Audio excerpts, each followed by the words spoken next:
Tom Pinata. So I'm here with Reem and Theo. Welcome to No Ideas Original Sports. How you guys doing this week? Doing good. All is well. So we had a big week in the NBA playoffs. I mean, I think that there was a couple of upsets, a couple of things we didn't expect to happen, or whatever. Let's start on the West this time or something. And you know what we're gonna start with on the West? Phoenix Suns and the LA Lakers. I mean, I I will say this. I do think that if Anthony Davis was fully healthy, I don't think it would have been necessarily a blowout or anything like that. It still would have been tough, but I think the Lakers probably could have pulled it out with a healthy Anthony Davis. But I still don't like a lot of things I've seen in that series. It kind of told me a lot about the players on the Lakers, LeBron's state of mind, where he's kind of at right now. What do you guys think about that whole series? Yeah, I mean, like you said, it would have definitely been a lot more competitive with AD healthy. But at the same time, I still don't necessarily think they would have won the series because I just think Phoenix is peaking right now. Plus, I think LeBron is a little banged up. Maybe with a healthy LeBron, maybe, but I'm not surprised. Their role players, too, don't seem to really mesh well. Like I know they brought in Drummond. I don't think he necessarily meshed too great.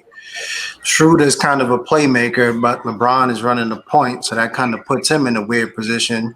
I thought KCP played well for them because he played more of that spot-up shooter type of role. But the rest of those guys, Montrezl Harrell kind of fell out of the lineup. You know, a guy went from sixth man of the year to barely getting 6 minutes. So that was a little strange. I just think this year was off for them. So I'm not surprised Phoenix won. Reem said a lot of good stuff, so I'm not going to talk too much about it. But the Suns were one of the better teams all year long from start to finish. The Lakers role players wasn't an upgrade from the previous roster, so we saw that this year, with Wes Matthews and Gasol, those two guys, I guess in particular. But the Suns was a better team guard. I think if LeBron was healthy, probably go 7 games. But from 1 to 12, 1 to 15, Suns had a better team, probably a better coach too, better role players stepping up. You got guys like the Johnson kid from North Carolina, Yeah, the Cameron Payne kid who's doing his thing. Got the drip at Crowder. He making big shots or good Tommy shots at worst. So that being said, they're the best teams from one of the best teams from season starters. So why not? Why be surprised that the guys eliminated the Lakers for the playoff? yeah. I mean, I agree with both of you guys. I mean, some of the stuff I thought was strange was like, you remember you talking about guys playing in rotations? Like, what happened to Andre Drummond? He really wasn't a factor in it at all. And then you look at it like some of the comments and some of the things that happened afterwards are kind of strange. Like Magic Johnson going on talking about he doesn't think that Dennis Schroeder is a Laker type of player, like a personal attack, like he's the guy that caused the problem. LeBron was gassed a couple of times where he just wanted out, and he just didn't seem like he had the same lift. It could be fatigue. They did go a long time in the bubble, but I mean that brings us to another topic. Do we think is LeBron still LeBron? Because that's the question. I like to see what you guys think. Do we think LeBron has hit that peak and started coming on down the other side of it? Seems like it to me. I think he's been there for a little while now. But he really looked at that part this year, I would say, especially in the playoffs against Phoenix, where we all know LeBron really isn't necessarily like a scorer. Like he'll score, but that's not his main thing. So now when you have a guy like AD out, right, who he's dependent on to be that type of scorer for him, it just made him look worse. So even if he's not on that side, this series kind of made him look like he is because his lack of aggression in terms of scoring. Well, 18 years is a good excuse to be declining, that's for sure. With that being said, the last 2 years he's been injured, back-to-back years. So maybe his body is slowing down. I'm quite sure he's in good shape, but maybe his skill set is slowing down than before, which was understandable. So for 18 years, that's still 18 years. Put a lot of mileage on the regular season and playoff throughout his career. I think he's a guy that could do it in spurts or do it in halves. He Yeah. could carry a team, but not for a full game. And he shouldn't be able to do that for a full game either. You see the point where he could do it for 2 quarters, do it when needed, and he needs to make a healthy AD, maybe somebody else too as well, maybe a third squad too as well to be there and help him try to get another chip. But as far as having LeBron, I think he could do it for 4 quarters. No, he can't do it no more. He's still one of the better players in the world. Man, I think the best way to put it with LeBron is Father Time is undefeated. So Yeah, Yeah, that's for sure. and I think it's a little strange, right? Because they brought in Schroeder like as a playmaker to take some of that load off LeBron, but then they never really put the ball in Schroeder's hands to allow him to do it. The only time Schroeder kind of sort of fell into that role is when LeBron got hurt. Then they put the ball in his hands and he played better. But once LeBron came back, he went back to Schroeder, that is, playing off ball. So I think that's also killing LeBron, having to try to play make every possession. I think that's by choice on his behalf because I think a lot of players, you notice that as they get older, they start to adapt and move into a different phase. I think LeBron should start to understand that the better part of his game may be not bringing the ball up because like any other thing, you play basketball, you tell it to pressure the ball, the guy with the ball, get up on him, make him work. LeBron's got to work. Some of these teams are smarter now too. They're not just letting them walk the ball up the sideline. You got guys trying to, swat at it, picking them up the full distance, making them fight to catch it. So a lot of that's going to take some energy out of you. And from what I've seen with LeBron, it's kind of a respect thing. So if a guy like Rondo was on the team, LeBron seems to have a certain level of respect for certain players.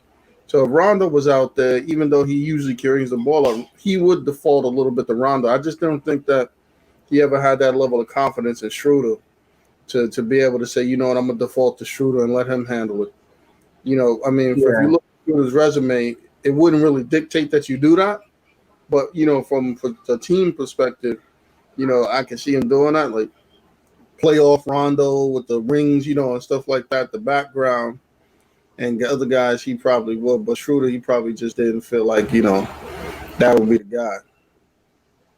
And the crazy thing is, we talking about the guy declining, and he still averaged, gaudy numbers. So it's not like he's terrible. I don't think anybody's saying that.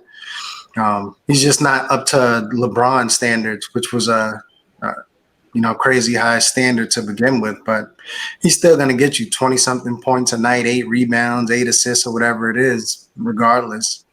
I think we've almost, at least me, taken his game for granted at this point. I think that's a part of it too. So now not seeing him go for 28 and seeing him get 22, 23, along with his rebounds and assists, looks like he's diminishing. Uh, I want to remind you guys that Dennis Schroeder was playing very well when the season started. Let's not forget that. He's playing very well Yeah. before the COVID and before LeBron got hurt. He was balling out, making big shots and carrying the load too for part of the early season. And then what happened was his game kind of changed. We turned down that big ass contract for 80+ million. And Yeah. that's when then he turned that big contract down. Then he goes to the COVID protocol a little bit, comes back, and next thing you know, his jump shot ain't dropping no more. And let's keep it real. He was all right in Atlanta.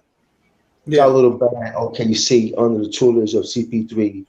I guess being around CP3 like that will give you confidence, kind of motivate you, and you learn the ropes and learn techniques like that. So we do move on to Lakers or another team, whatever that may be. You kind of inherit other people's attributes and put it together. But like I said, he played well at the beginning of the season, though. But after that, turning out a big ass contract and COVID crisis, he hasn't been the same ball player.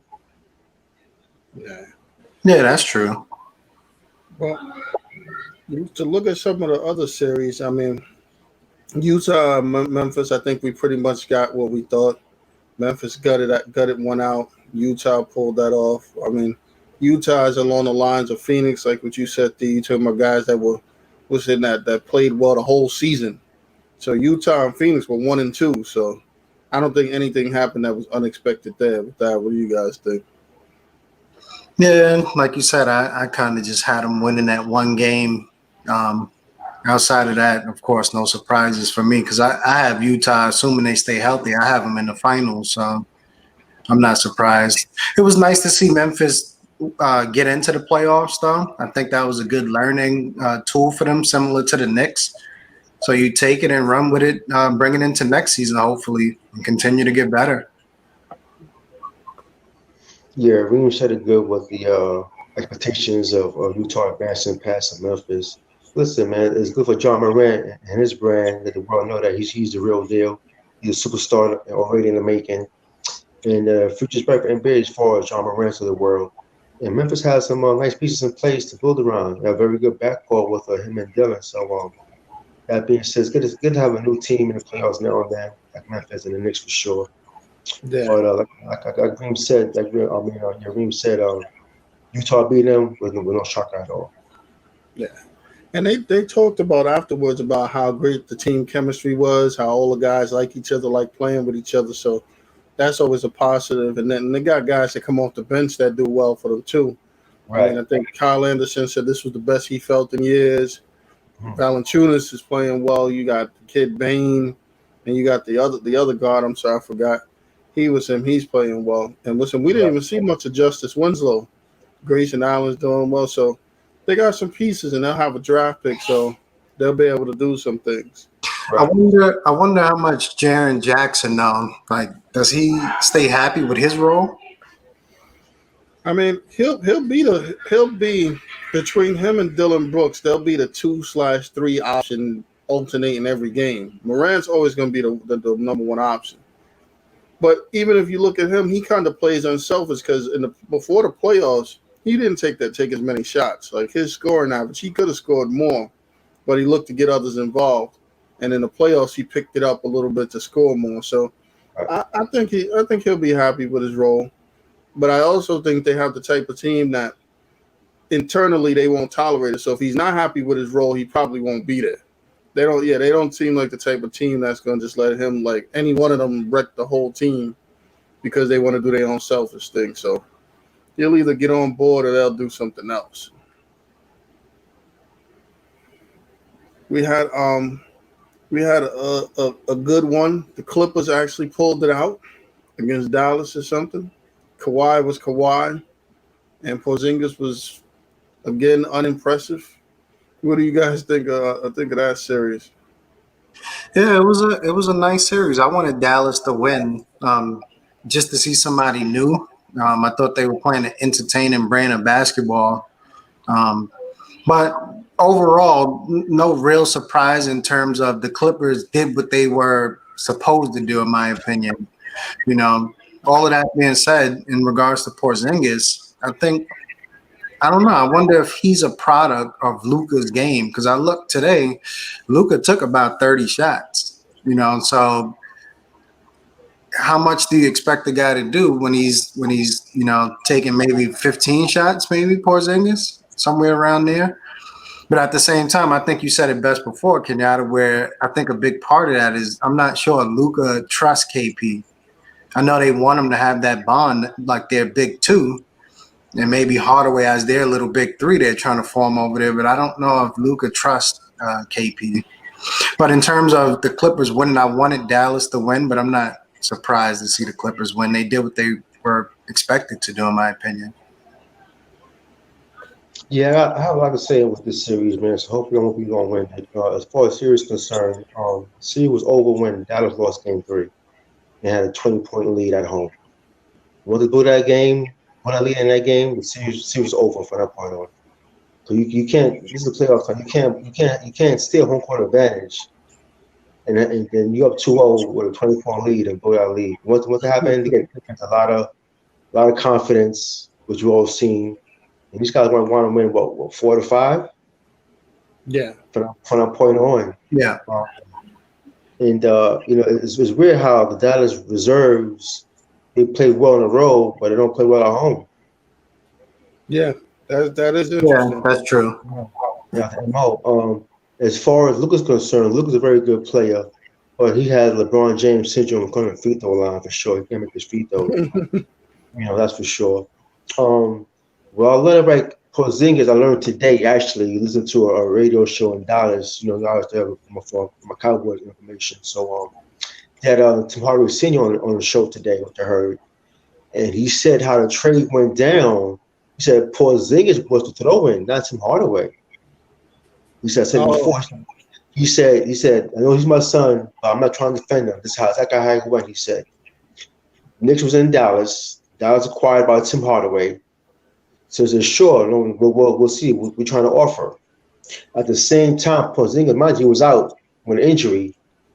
His brother or his uncle was an agent. Yeah. Informed the Knicks that same day that they wanted to trade and went out of New York. They gave the Knicks I guess some teams they want to go to, I guess like the Spurs. Yeah. And Dallas wasn't one of those teams.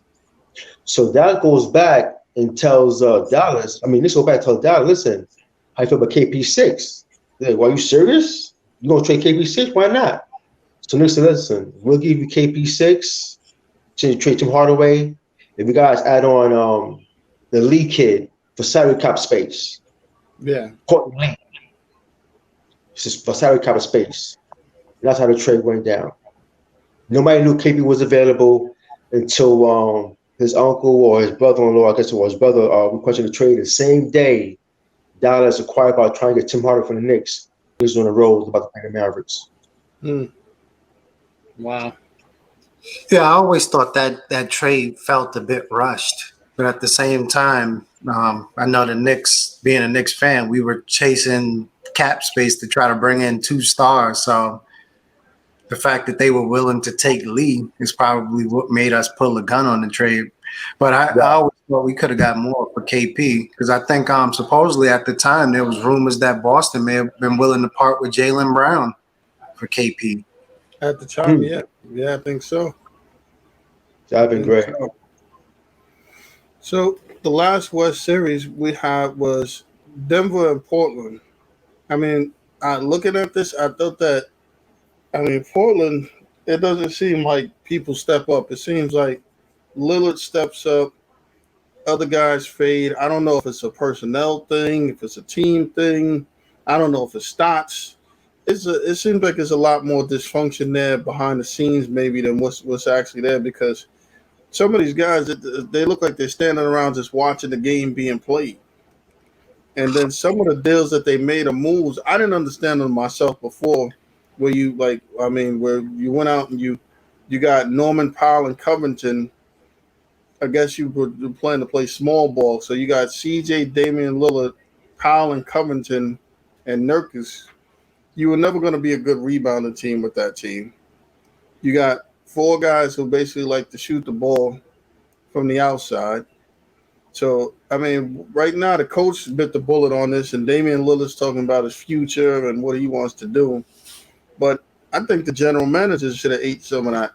And, as far as Denver, hats off to Denver. Guys like Michael Porter, stepped up. That last game, I think he had 6 3-pointers in the first quarter.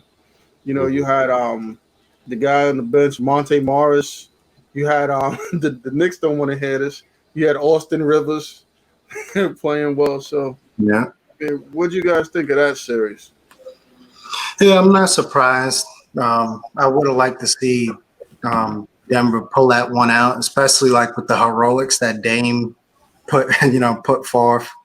So it would have been nice to see Portland advance, especially with Jamal Murray out, right? But overall, I'm not surprised to see Denver win it. But with that said, like you said, the team is kind of strange the way they're constructed, because I think Dame and CJ kind of overlap in terms of skills. CJ is not necessarily, he can hit threes, but he's not like a spot up shooter, let's say. So he needs the ball in his hand. So when Dame time is happening, CJ, like Kenyatta just mentioned, is standing around watching it for the most part, because he's not really a spot up type of guy. He's more of a playmaker, a shot creator. So I think those two don't necessarily blend the greatest. It's not bad having a backcourt like that. I wish the Knicks had that problem. And then you move on, like you said, Norman Powell. I think they just brought in Norman Powell because supposedly Gary Trent, they didn't think they would be able to re-sign Trent. So they say, you know what, let's just move him. You get a piece in here, Norman Powell. Maybe he likes it and he stays, right? We could sign him. I don't know if that's going to happen because I think Powell is out. I don't think he's re-signing back. Then you move up, you have Carmelo, who's kind of, you know, Carmelo. He's not the same Carmelo anymore. He pitches in here and there. I think Nurkic is a good piece. Then they have the Jones, the high flyer. He's okay, but overall, I think their team is just constructed a little strange in their up and down play. But it was nice to see Denver on the flip side perform well. But I would have liked to personally see Portland get out of the first round just to see Dame advance. Yeah, Portland's just a Jekyll and Hyde team for many years now. That's where they are. That's where they are, I should say. I feel that they need some more defenders. Who plays defense on that team? You got about so many scorers, to try to score. Somebody got to play some defense, man-to-man defense. I don't think Dame is known for defense. I don't think CJ is. We all know Melo is known for defense. Maybe Covington is supposedly their defender. Covington, Covington and Nurkic, but that's not enough. But somebody, I guess, could defend in a time of need. But they need to shuffle that team a little bit more. I don't know. Maybe we trade CJ.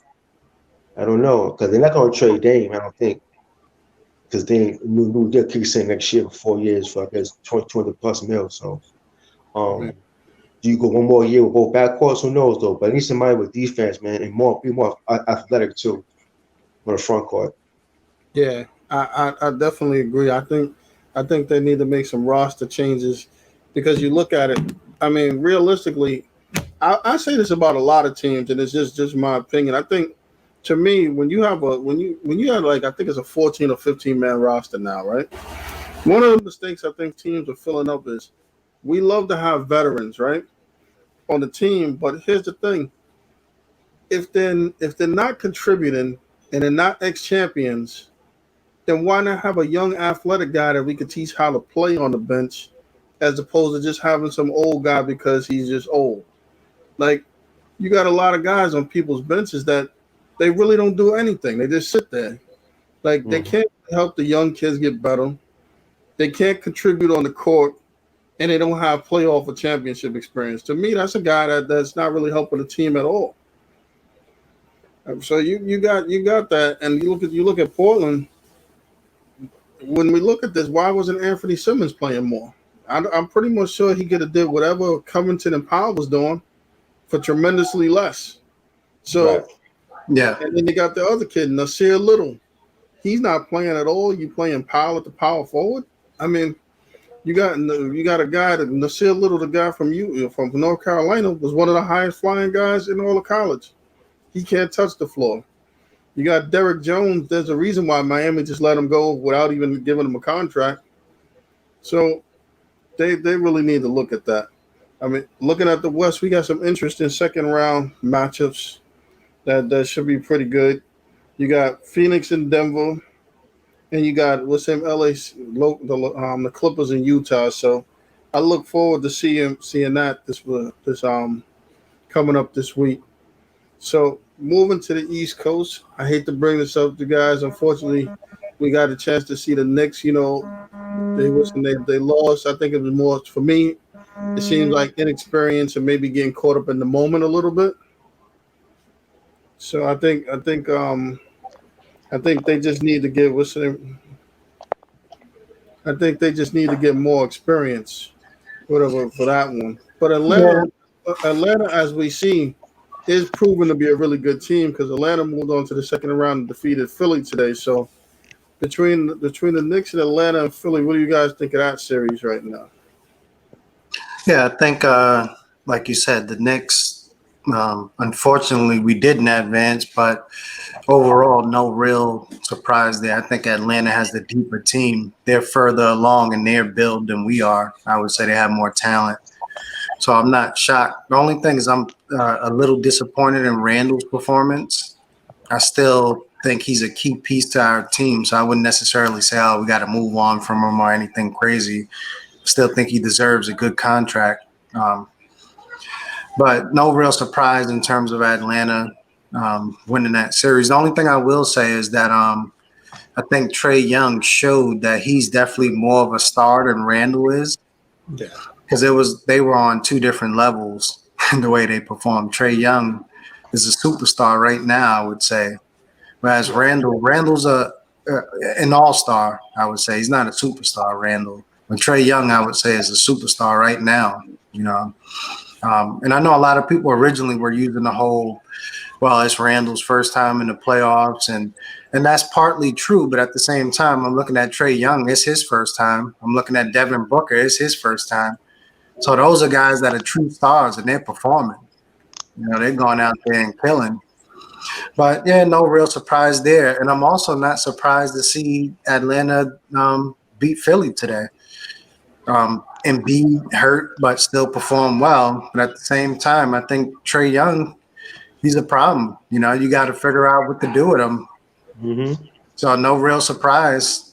Philly, they better be careful, or they may lose that series. Yeah, Randall, you know, I don't want to talk in hindsight, but listen, I'm glad for Randall improving from last year. He carried us well. I would still say that Atlanta was just a different team than the regular season. They had different missing pieces all year long. The pieces that was missing was available come playoff time. And Atlanta's more better structured than the Knicks are as a team too as well. Yeah. I think the Knicks also as a team kind of lost their identity, which is defense. Outside of Randall not being Randall of the regular season. But Trae Young is the real deal. Yeah. Definitely the real deal showed out. So his kind of party against us don't taste too good. Or don't look too good either as well though. But that being said, he's the real deal and he's gonna be a problem for many years to come. Yeah. I will say this. If you look at Atlanta's roster, and a lot of people may not realize this, Atlanta is probably one of the tallest rosters in the league. You think about it, outside of Trae Young, you got Capella and Henson, you got Gallinari, you got Hunter, you got Bogdanovich. None of those guys are under 6'8". And then they got Reddish, who didn't even play that 6'8". So their roster is they got a pretty long and lengthy roster, and they got good athletes and like you able to defend, like Theo was saying, and stuff like that. So they got a lot of good length and size on that court, whereas the Knicks are kind of like the opposite. Right. You know, the Knicks will say it's not a good matchup for the Knicks. And like Theo said, guys got healthy, guys they haven't seen really too much, so it doesn't really help them. And I mean, I look at this next series with Philly, and I think other than Embiid, who should win his matchup, I really think that they could have a lot of problems with Atlanta because I like Philly supporting cast, but I don't think you're not gonna put Ben Simmons on Trae Young. And if you put Ben Simmons on Henson, that's not going to really help. You put Ben Simmons, I mean, really, there's no like his defensive prowess is not going to really be able to stop anybody of consequence. And you think about the other guys, they weren't great defenders to begin with, Harris and Curry and all the rest of these guys, and they all have length. Whereas the Sixers outside of Embiid and Embiid, Harris and what's it been Simmons, they're not the tallest team either. They got some guys off the bench, but a lot of their guards are like really small guards, and I don't see them being able to penetrate as well as the Knicks did. So, Thibault is tall, relatively tall defender. He's probably about at least 6'5", 6'6" Thibault. Yeah. They may want to. It hurts their offense, but they may want to consider starting him. You know, just for the defense, because I think with a guy like Trae Young, what you have to do, and they were saying it before in the Knicks series, is you either have to make him just a straight-up scorer or a straight-up passer. You can't let him have both in terms of getting into the paint with those floaters and the lobs. Yeah. So what I would do is put length on him and just try to trap him, get the ball out of his hands. You know, either that or you just can't let those other guys score. Let Trae Young get his 30, 40 points or whatever it is, then you shut down everybody else. But you can't have him getting his 30 and getting the 10, 15 assists too. Yeah. But being that he's relatively short, I would say you gotta on those pick and rolls, because he's running pick and roll almost every play. On those pick and rolls, you gotta just trap him with length. He's gonna get a couple of turnovers here and there, and you got to be a little physical with him. Yeah. And on defense, you got to make him work too, because they always find the matchup where they could hide Trae Young, which is smart of them, right? They always find the matchup where they could hide him defensively. Against the Knicks, they put him on Reggie Bullock, right?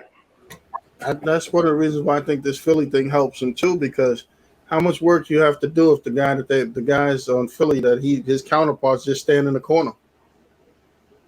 Yeah, that gives him, he's relaxing on defense, conserving his energy, and then he has all the energy in the world to run the pick and roll for the floater or lob on the offensive end.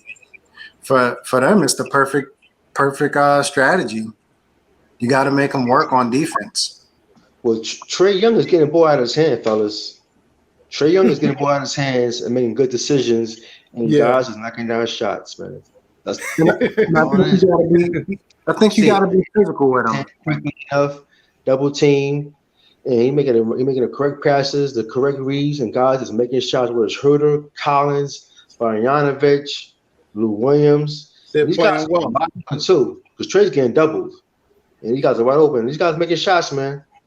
Right now, they're playing really well. One thing I would say though is I think the refs need to stop with some of those Trae Young fouls. In my opinion, I think it's getting out of hand with him just jumping into people and getting those. Some of them are legitimate fouls, but he's one of the main culprits. It's not just him. The league is kind of like going that way these days, with people just stopping and jumping into you. But Trae Young, I think, is getting a little out of hand with him doing it. Agreed. I think that frustrated the Philly defenders today, right? Ben Simmons was picking up all type of crazy fouls. Steibel picking up fouls. You know what it is? And I get that. People have been doing that for years, and that's a smart play. It's just that the NBA didn't really call it. So if I run in front of you and you crazy enough to chase behind me and I stop, that is a foul. I mean, people hate it, but it's definitely a foul. The problem with it is that he jumped, like, instead of being on a straight plane, he'll jump into the plane of the guy that's already running, and they'll call that. Yeah, he's jumping backwards. He'll come and then jump backwards. You know how many people he done hit in the mouth doing that? Because he's jumping back with his head, hitting people in the mouth. They'll look at it and they'll probably adjust it like the Kevin Durant rule with the swipe, where they don't give people shots no more for that. So, yeah, I would say if anything, they should probably go that route, because it's hard to deny the fact that it's a foul, because there is some contact there, even though he's generating most of it. But giving them 2 free throws on that, I think they need the league needs to look into that. And again, it's not just him, but he's one of the main culprits of it. Okay. So, go Theo. I can't hear you. I'm sorry, man. Oh, that's okay. I have sound issues over here. Looking at those other 2 series, they kind of went as expected. Brooklyn beat the Celtics. The Celtics are shorthanded, so we kind of expected that to happen. I mean, hats off to Jason Tatum, and Miami just got completely dismantled. So that was, I mean, that to me that was a little surprising. I thought that they could have contended. I don't think they would have won, but I didn't expect them to get completely dismantled. And then the first thing Jimmy Butler does is ask for, supposedly he's requesting a max deal, which I can't blame him, but it's like, dude, you just put up probably the worst series of your career that I can recall, and you immediately supposedly demand the max. Again, I don't blame him. You try to get your bag, but it's like, let people forget how you just performed before asking for the max. So that was a little strange, but I think Miami, we spoke on them before. Tito had a good point where them gone like the small ball center with Bam kind of finally caught up to them. They got exposed a little bit there. And that's another one of those teams where they're constructed a little weird in that, I don't know, is like, who's their point guard, right? They have the left-hand guy. I can't remember his name. I don't think he starts anymore. You're talking about not even Nunn, the other guy, because Nunn was starting at one point, who was left-handed, but the other guy wears the relatively big knee brace. Yeah, the European guy. Yeah, Dragic, right? Dragic, yeah. Yeah, right. So you got him between him and Nunn running the point. And Nunn is I believe, a restricted free agent. So I don't know if he'll be there. So you have Nunn. They try to kind of sort of convert Tyler Hero into a point at one point this season. I thought that was a little strange. Jimmy Butler is not necessarily a playmaker. So they explored that a little, trying to put the ball in his hands. We already know Duncan Robinson can't create for himself. So who on that team could actually play make for them? I think that's a big part of their problem. All of that being said, I think they made it as far as they did based on their defense. I think they're a hell of a defensive team. They just have to sort out their offense. Yeah. I'm gonna ask you guys a question real quick because a lot of these teams need point guards, so to speak. Who's really out there, I guess, to spend this kind of money for these players? I mean, that is true. Everybody needs a point guard.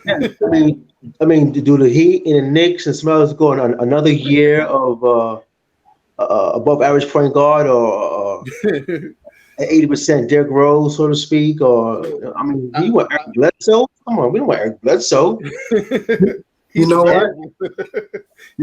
It's like either these days, either you get lucky and you draft one and they develop into that star, but you look at Donovan Mitchell, even though now they moved him over to the 2, right? So Conley can slide in. But you got Trae Young, you got Damian Lillard. All these guys, for the most part, were drafted by their respective teams. You look at Sacramento with De'Aaron Fox, right? So I think the teams that are struggling in terms of lack of point guard, most of them are teams who just never put enough focus on it and drafted one and developed them. I mean, who's the last point guard the Knicks drafted? Charlie Ward? Frank Ntilikina. Frank Ntilikina, right?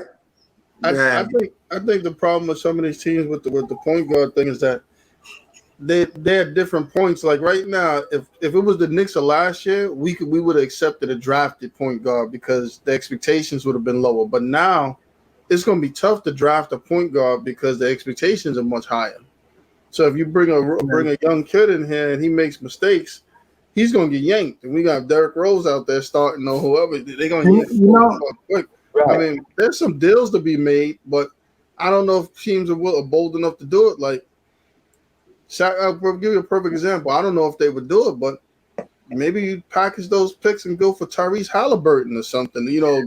It's funny you mentioned Sacramento because I was actually thinking them, but I was thinking you package a bunch and throw them all at Sacramento for De'Aaron Fox.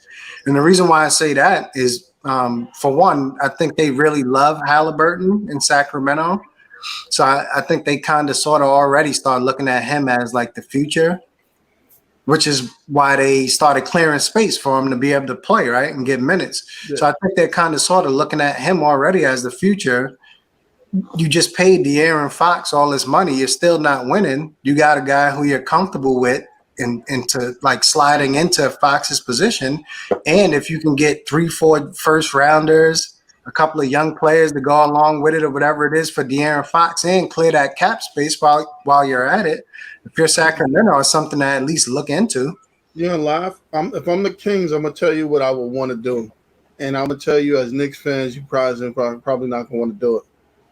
If you get De'Aaron Fox, Buddy Hield is coming with him because we don't want Buddy Hield. And on top of that, I'm going to want RJ, Obi, whatever, and both of those picks.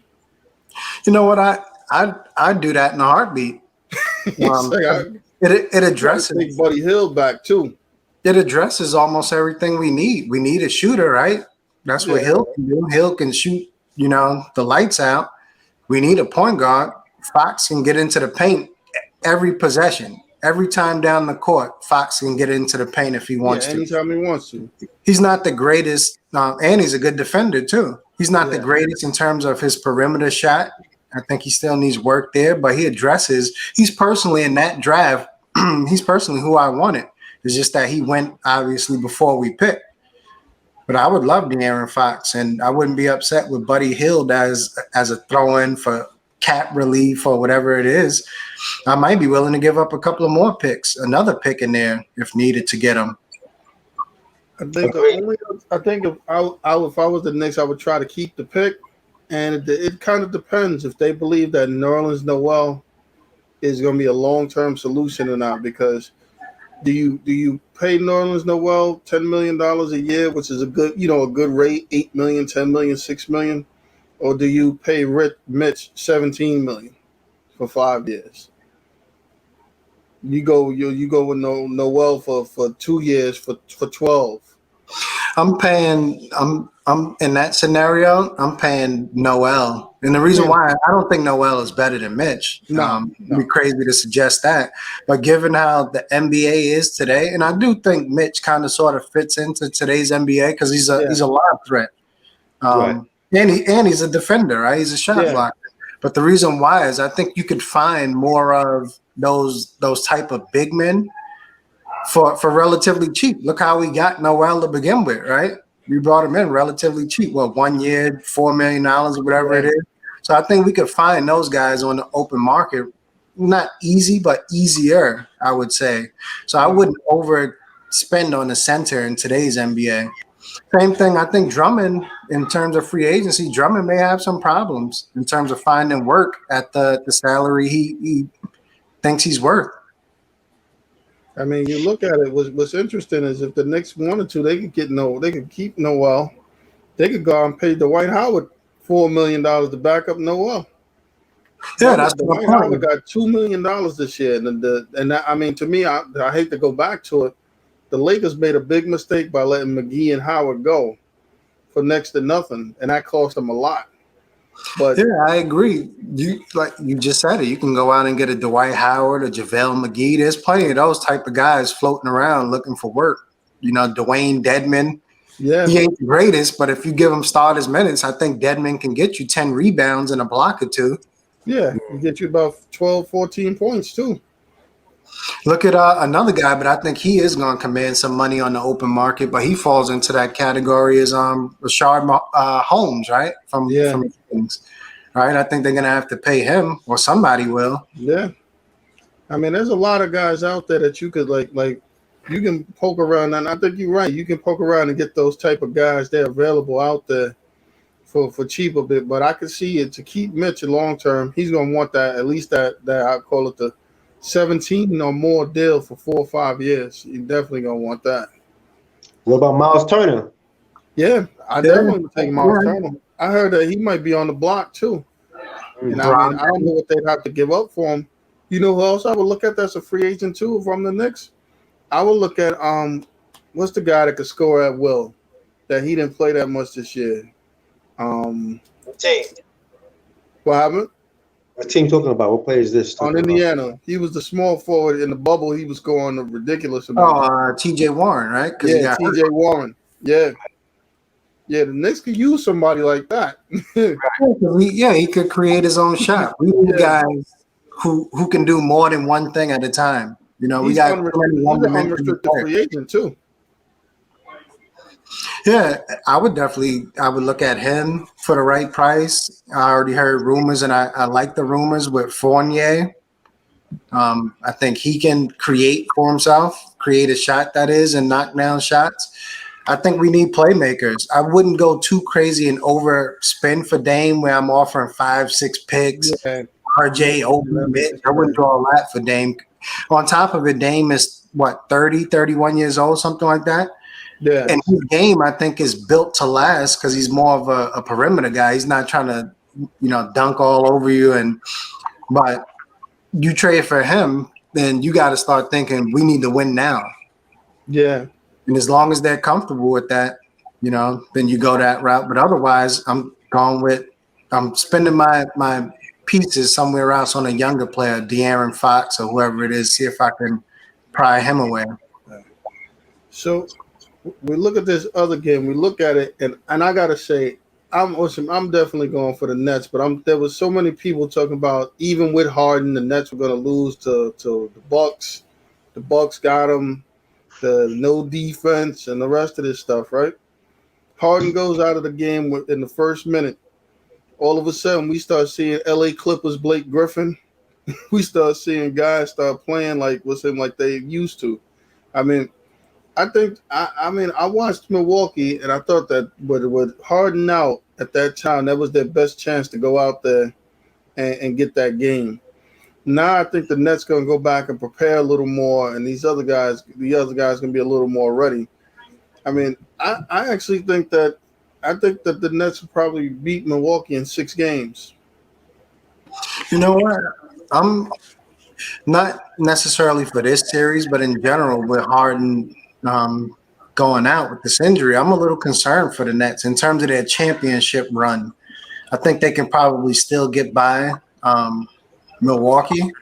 Maybe it depends on. I still think they need Harden. In other words, in order to win, because like their main thing we just said is definitely not defense. I thought they played well defensively this first game, but their main thing is trying to outscore you. Now you lose Harden. Is it sustainable? Like the defensive effort they put up this game one against Milwaukee, is that sustainable for them throughout the rest of the playoffs? I don't know if it is. I think they need to outscore people, and without Harden or Gimpy Harden, I don't know if they can even outscore everybody. Another thing I would say with Milwaukee in terms of Harden going out, and the reason why they may have not looked as great is the same way you said now, game two, the Nets have a chance to prepare. So does Milwaukee. You go out there and you game plan a certain way for James Harden. A couple of 57 seconds in, Harden is out. Now you got to adapt and change your game plan on the fly. The defensive schemes and stuff like that was built around trying to stop him. Now other guys are taking those minutes, and you don't know what these guys are going to do. Mike James is out there, right? Claxton, guys you didn't even game plan for. So, yeah, they're professionals, and obviously none of those guys I just named is as good as James Harden. But now you have to change your game plan. So this, knowing that Harden is out for game two, I think it gives Milwaukee a chance to draw up a scheme against the next team without a James Harden. So I think you'll see a different Milwaukee team. Whether it's enough, though, I don't know, because Milwaukee, they got a history of folding up. So Nets acquired KD and Kyrie. The Nets already talked about a championship before they even traded for Harden. So the expectation has changed now that Harden is there and he's hurt. Right now for the Nets, it's about chip and chip only, whether Harden's playing or not. The problem is Harden makes the team better when he plays point guard. He's a better facilitator than Kyrie. Yeah. But that's where they hurt at more than anything else. So that being said, I agree with Reem. He had a better chance. The Bucks, I should say, had a better chance of winning game one. I think with Harden being out, they would think that game was still game one. But they couldn't do it. And like Reem said, the Bucks are the Bucks, man. They're like a number two. They're Portland too. The team going to show up. We don't know. I mean, I'm quite sure they advanced to prior rounds, but that being said, they're still a chicken high team. Going to show up. Yeah. And now with the Nets winning game one, they allow the Nets better preparation to play them with Harden even more now. Well, but that being said, the Nets had chip expectations the moment they signed Kyrie and KD. Yeah. That changed now that Harden's here and he's hurt. Yeah. Yeah, I agree. I don't think Harden not being there changed what they expect to do at all. Right. They expect to win the championship with or without Harden there. I do think the Bucks will adjust to him not being there. I just think the problem with the Bucks, I'm watching some of that game, is like I think that as much as you look at the Nets, I think the Nets have kind of a rugged type of team. Like I don't think a lot of guys like to get physical like that. Like Blake Griffin will not shy away from getting physical with Giannis. Those guys, Bruce Bowen, all these guys, they mix it up. Even guys like Joe Harris, he doesn't have a problem with mixing it up. And I look at the Milwaukee players, and I don't really think they want to play that game. I don't even think Giannis wants to mix it up, really. Right. I think Drew Holiday, he doesn't mind. But other than that, I don't even think Middleton wants to mix it up. I think they might be a little they're physical, they're big and physical and talented in that way, but I think they might be a little soft too. Yeah, a good question is, do you think, especially if Milwaukee loses this series, do you think Giannis is more of a extremely good, a great number two? Like, does he need somebody like let's say a Bradley Beal? Middleton is good, Holiday is good, but does he need somebody else with that killer mentality next to him? And I think Middleton is extremely good piece, as well as Holiday. But does he need a Bradley Beal or? Because I don't know if they lose another series, they got to reevaluate again. Or if I'm Giannis, I may be reevaluating, even though he signed that extension. Does he ask out or? I look at those teams and I think about like what you're saying makes sense. I think sometimes the pieces, even if they're all individually good, they don't necessarily fit the most. Now Giannis, he is a number one option, but he needs to have somebody that has the battery in him. Like, you know who would be great with Giannis, who the Bucks should sign? I'm glad they got Drew Holiday, but they needed Chris Paul. That's who they needed. They needed somebody. Chris Paul went over there, and everybody on that team felt like they could beat everybody. He changed the whole complexion, put the heart in these guys' chest. Everybody's amped up and everything. Milwaukee is a bunch of nice guys. But you got Brook Lopez, a lot of nice guys. And you know what? When you play against dudes that's not nice guys, it's a little tough because Kevin Durant is not a nice dude. Like, you see people bumping. The KD's pushing people around. Irvin's talking. These dudes, they're not nice dudes. Blake Griffin is tossing people to the floor. And I don't think Milwaukee, they just don't have that. They need people that put the battery in them or something to get them going. Like, I would tell you this, they'd be better off trading Middleton even for like Jimmy Butler. Because Jimmy Butler ain't going to let you go out there and toss him around and talk crazy and stuff like that. They just don't have anybody that'll stand up for themselves. And even Giannis, he won't stand up for himself. I've seen times where people kind of roughed him up a little bit and get him to start changing or shying away a little bit. I think they brought in like one of the guys that comes to mind that they brought in kind of sort of for that role was Bobby Portis. Yeah. I've seen him get a couple of times. He'll tussle around. The only thing with him is it's hard to be an enforcer from the bench. You know, if you're not in the game, right? If you're not in the game, you can't really do anything. As Giannis is getting roughed up, if he's not in the game, what can he do? Yeah, because I thought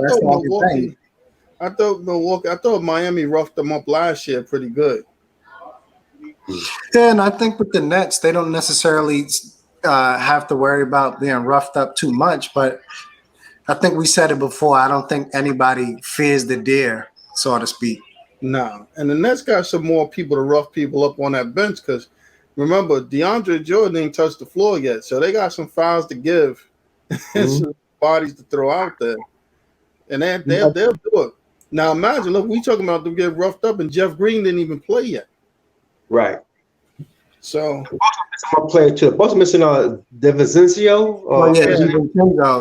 Guy, you know what? That's a guy that could use too, because he really wasn't like fading out. He'll hold his own. He's not gonna let people rough him up either. Yeah, right.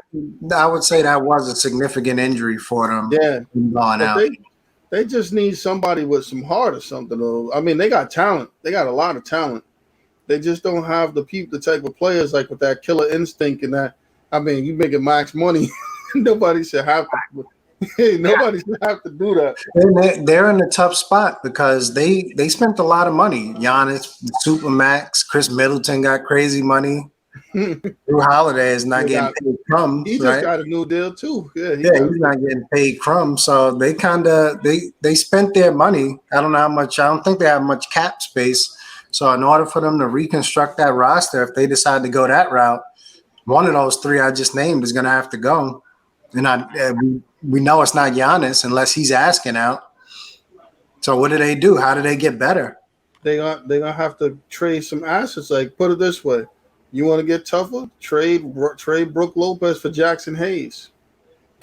And there, somebody like that's gonna go out there, dunk the ball, yell at people, push around, and let them get crazy out there. And people don't want their Milwaukee's draft picks per se because they're a hell of a regular season team, right? So why would I? Maybe they need Andre Drummond. He may bring some physicality that they aren't used to. The only thing with him is he kind of sort of clogs the paint. So some of those driving lanes that Giannis is used to having may not be there. But they got to figure it out if they lose another series. Yeah, I think I think there's a lot of people like that. Like when you watch, like even with the Lakers, you go back, you look at look at LeBron and you look at AD and stuff like that. When I watched that Phoenix game, even when they played, DeAndre Ayton wasn't afraid of them at all. You know how like people get out there. He went out there like I'm just gonna move this dude out the way like he ain't even here. And we know Ayton is good. He's the number one pick, but before Chris Paul got there, were these guys carrying that level of confidence around? Like, you know what? I'll bust AD up out here, and that's what you need. Listen, that's you need somebody out there that's going to be like, yo, you know what? We could take these dudes. I think once they went on, that hell of a streak in the bubble, I think that's what like blew their confidence up, and then signing CP3 or trading for CP3 in the summer just took it to another level. I think he's gonna make a good coach when he decides to leave the game. I think if he retired, he could get a coaching job straight from being a player the next year easily. I think he's either gonna be really good or really bad, and the reason why I say that is CP3 plays with that intensity all the time, right? So he's gonna expect nothing less from from his players, especially whoever's running point for him. Oh yeah. And if you can't live up to that expectation, you're gonna have some problems with CP3. And he may get frustrated quickly, right? Expecting people to be him. Right. Imagine if CP3 was on a team like New Orleans right now. They might have been in the top 3 seeds if he was on New Orleans with Brandon Ingram and Zion. Yeah, even Lonzo. I think Lonzo could use playing with somebody like that. Because you look at a guy like Cameron Payne. I was looking at it where the quote from the Bulls organization where they said after the second practice, after they drafted him, second practice, they thought he wasn't even an NBA level talent, Cameron Payne. Then he became known as Russell Westbrook's dance partner. Yeah. Now he goes over there, gets next to CP3, and this guy is a contributor to a winning team. I wouldn't mind seeing Cameron Payne on the Knicks, the way he's playing. No, I mean, you know what? He got the confidence. He gave it to him. He gave it to Schroeder. He gave it to Shai Gilgeous-Alexander. I mean, all of these dudes, you get around CP3. But you know, I think that's a point in every basketball player's or every athlete's career. You need somebody to tell you that the person standing in front of you is no different than who you are, and you could beat this person or whatever. I think part of the mystique, that you know what we talked about LeBron, that might be part of it too. Young kids don't care about who LeBron is. Like older dudes be like, "Yo, that's LeBron," you know. And these young kids come in like, "Yeah." You think when we see Anthony Edwards this year, you think he cared who LeBron was? LeBron, who? Think about it. This dude A-Rod bought the team. A-Rod, who's that? So these young kids don't even look at it like that. They like, yo, I could ball out too. Right. And when you take that mentality and you going hard at these dudes, I mean, when you get older and up there and different things, you're not used to that. Like, I don't think LeBron's used to people coming at him like that right now, like that. I know maybe, he got some nights where, okay, night I play Giannis, night I play KD. But, did people, even KD said it after that. He said he put Tatum in the same level as playing against LeBron and Kobe and all of them after that series. Tatum didn't go out there and curl up. Tatum went after him. Like, I'm going to get this. I don't care your name, KD or whatever. That's the difference. Young kids don't care no more. So now you go out there, you got to play against these dudes. Before it was like, oh, man, that's LeBron. Dudes in the locker room laughing like, you got to play LeBron tonight. Tatum probably like, who? I don't care. So what? And that's the difference. You know what? I'm sitting here thinking another crazy, as we're talking about this, crazy thing is Devin Booker and Trae Young. Neither one of them were initially selected as all-stars this year either, right? Nope. So here it is. You got 2 young guys lighting the playoffs up and weren't even all-stars, weren't selected as all-stars. Crazy. That's why when the Knicks took Quigley, why he played so well. People don't realize those dudes that play for Kentucky, those dudes played against big, huge fans since they were the best players in their high schools. They were the best players on their AAU teams. And when they got to college, they stopped being able to play the way they used to playing. If you're the number 1 guy on your team and you play with number 2 or 3, and now you were playing with 6 other dudes that's the number 1 on their team, somebody got to take the back seat. So what happens, you go to the NBA and the dude tell you, we need you to score. You like, you need me to score. That's what you need me to do? Mm-hmm. Came in the game like, yeah, I can make shots. You need somebody to make shots. I make buckets, and that's the difference. Sometimes college actually makes players look worse. Yeah, there's a lot of players Yeah. that go to college and they go to these systems, and all of a sudden they running around screens doing stuff they don't usually do, or whatever. They don't get to dribble the ball or nothing like that, and you're like, man, who is this kid? And then you get a kid like I was telling my son the other day. Did you know that Gordon Hayward could handle the ball like that coming out of Butler? Or No. Gordon Hayward could jump like that? No, Crazy Gordon Hayward was things. coming off the screens, shooting 3-pointers and stuff. Did Gordon you look Hayward at in 1 year, and all of a sudden Gordon Hayward was dunking the basketball and people dribbling between his legs. look at Donovan Mitchell, right? Supposedly he had to be convinced to stay in the draft. He put his name out there, and they Yeah. had to convince him. And once he got to the league, he just immediately hit the ground running. I thought he was good in college, but he wasn't even convinced that he was necessarily ready. It's different. It's different if you get out there and you listen. You confident in your ability and you can do some things. The NBA, to some extent, if basketball is crazier. As you get higher up in levels, some things get easier. In high school, they play zones. Refs make bad calls. They don't call. They let people do all types of crazy stuff. As you go to college, they be paying attention a little more. You run off screens. It's more organized. In the NBA, if somebody touch you, you go into the line. In college, they let you put your arms out, grab people, hold them.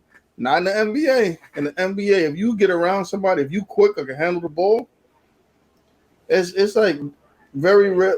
A great offensive player can't be stopped on his own in the NBA. It's impossible. You got to scheme for him. You got to double team from because guys, you watch guys now handling the ball. Guys just literally blow past people every play. Like Derrick Rose. Derrick Rose is still super quick and handles the ball fairly well. Anytime Derrick Rose wants to, he could blow past the first guy. And they just got somebody's got to be there to help. Right. But yeah, young kids realize that. Other dudes are still that's why to some extent it's tough for young kids to play with LeBron. Because if I want to throw the ball between my legs too, and I want to go to the basket too, I don't want to go stand in the corner. Stand in the corner and wait till I kick it to you. And when I kick it to you, make sure you shoot. I mean, yeah, it sounds crazy, but I was looking at the reading the ESPN and they talked to Taylor Horton Tucker, and you know how everybody always talks about they want to come back. He didn't say he wanted to come back. He was like, I'm gonna let my agent take care of that. He didn't even say he wanted to come back. You had other dudes like, yeah, I want to come back. I want to be there. Schroeder said it. Caruso, they all wanted to Taylor Horton. Nah, you know what? I'm gonna let my agent handle all that stuff, and we'll figure out where I'm gonna be. yeah, he's ready to go. Yeah, I mean, he got talent. He can do stuff too. So he's like, I'll never do anything here as long as LeBron's here. I'm gonna be here, just chuck him standing on the corner and stuff. And it's not to say that he deserves to have the ball more than LeBron. It's just that that's the way it works out. Right. Agreed. Plus, I wonder how much of that is impacting Kuzma's game. Because everybody who's left LeBron, Lonzo, Ingram, everybody in that trade who they got rid of stepped up a little more, and Kuzma seems to still be stuck at that same level. Or regressing a little, maybe. I thought, I didn't see much from him this time. He played good last year in the bubble, though. Yeah, he did. Yeah, he did. He was out in the bubble, though. He made big shots in the bubble. This year, he kind of regressed a little bit. For whatever reason, I don't know, maybe he blonde his hair. The hair's blonde now. I don't know what it is, man. But awful. This year, he's kind of awful, man, come playoff time. He was a no-show. He did. Yeah. Moving off of basketball for a minute, we had a blockbuster trade today. Julio Jones going to the Tennessee Titans. I don't know if I would have predicted him going to the Tennessee Titans. And they got a second round pick this year and a fourth round pick next year. And they're giving up Julio Jones and a 6th round pick. To me, I mean, other than Julio Jones being over 30, do you think they got enough for him? Or, I mean, you think the deal was good or? It was good for the Titans. The Titans, I thought, was already a problem, and now with Julio Jones, they're even more of a problem. So, good trade for the Titans for sure. They got a good value for him. Julio Jones is not in his prime. He's at the back end of his prime. In the last 2 3 years, he's been hurt.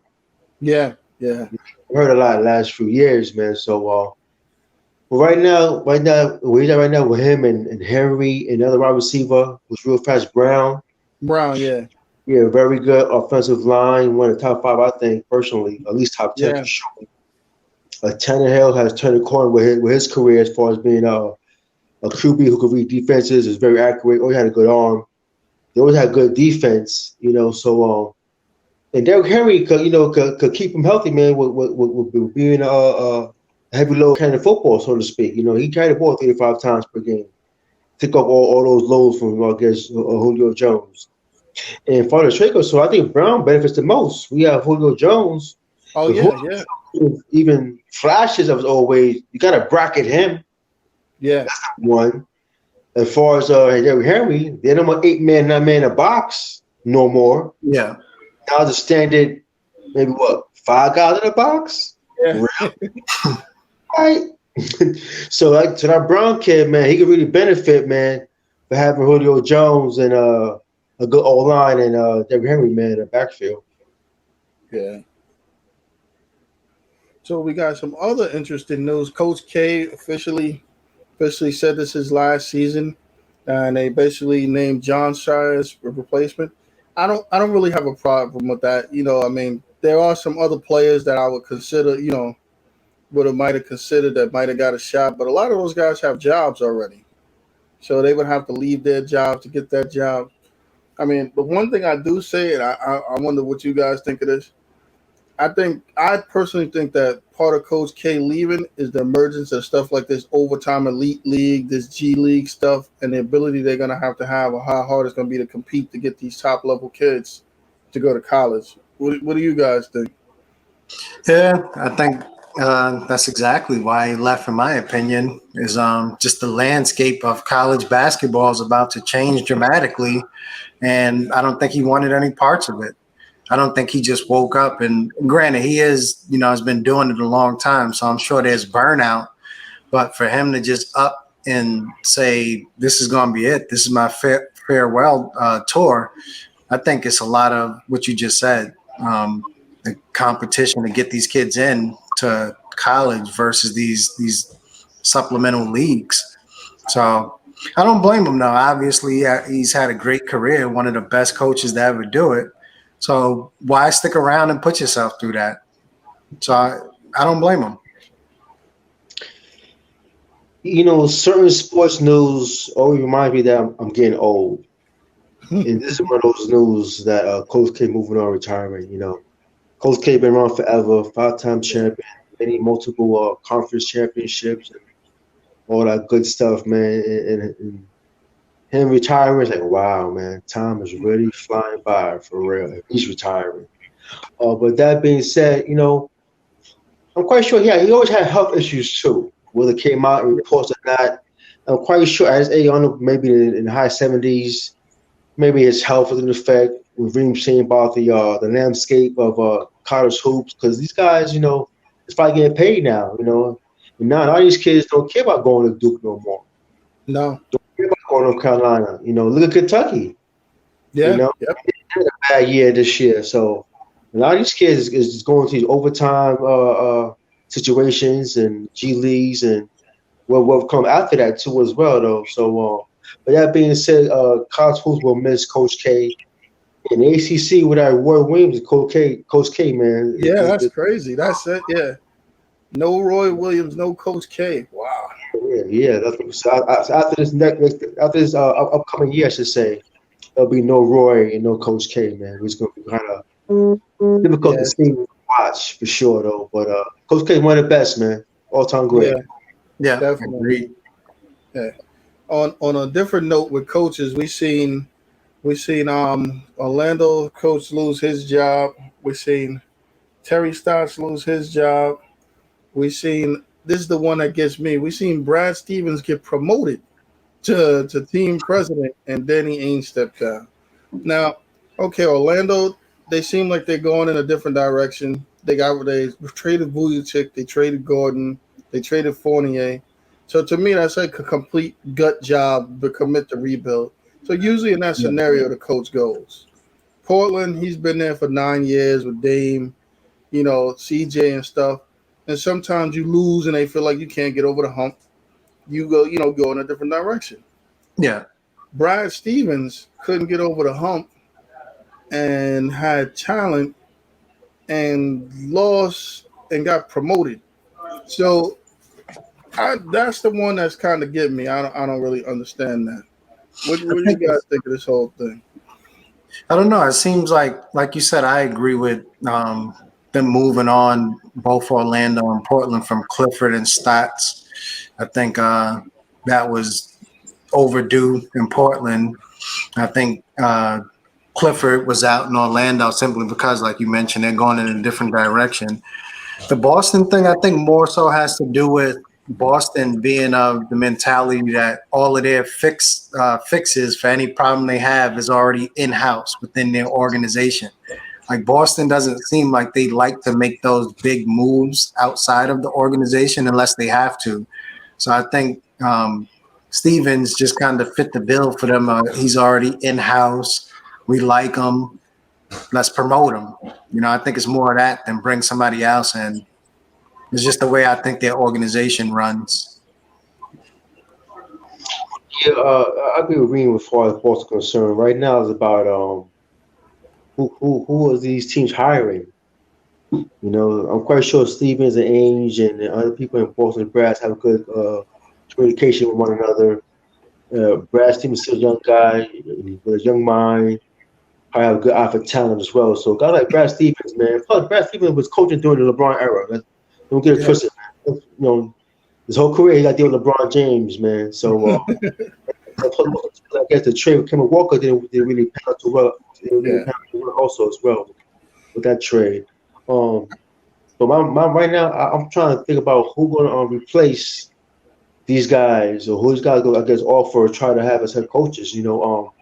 With Boston, I'm hearing many names. I heard Becky Hammonds for one time. Becky Hammonds for Yeah, I sure, heard that.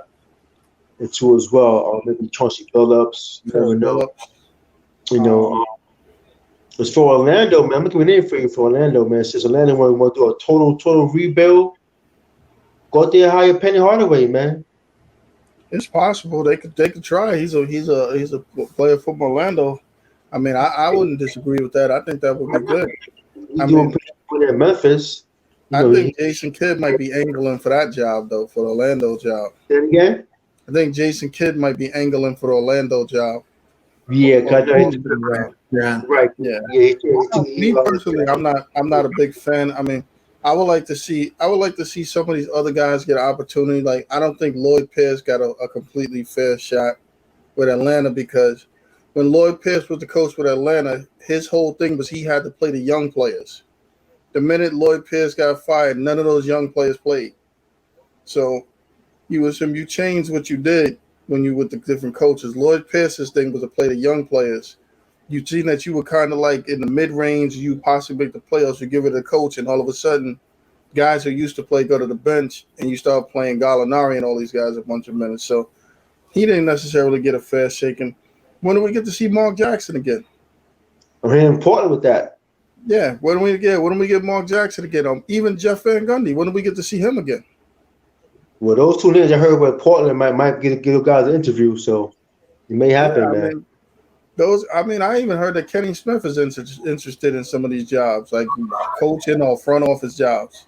The only, So, the only thing I say with like a Jeff Van Gundy, obviously the guy is a great basketball mind, but I wonder if his coaching style fits today's NBA because I don't think you could tackle like the Knicks thing. That's not going to work in today's NBA, and even some of the stuff he was doing in Houston.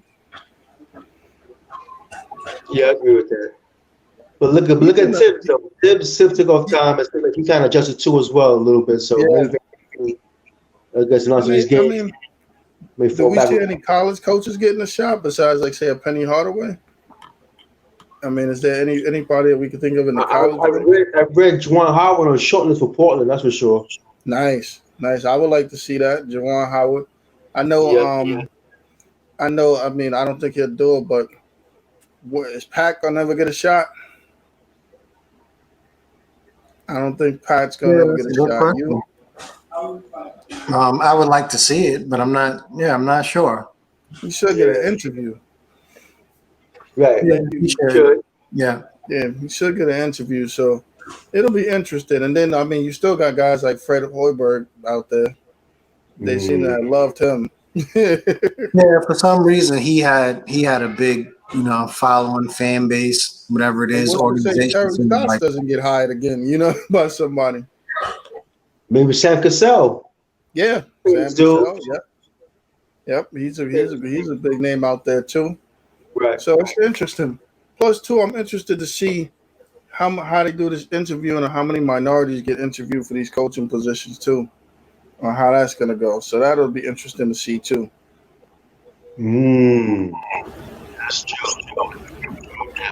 Yeah, well, it'll be interesting to see who gets these jobs and how the interviewing process goes. Right. Because I mean, I'm still the Indiana thing still was mind boggling.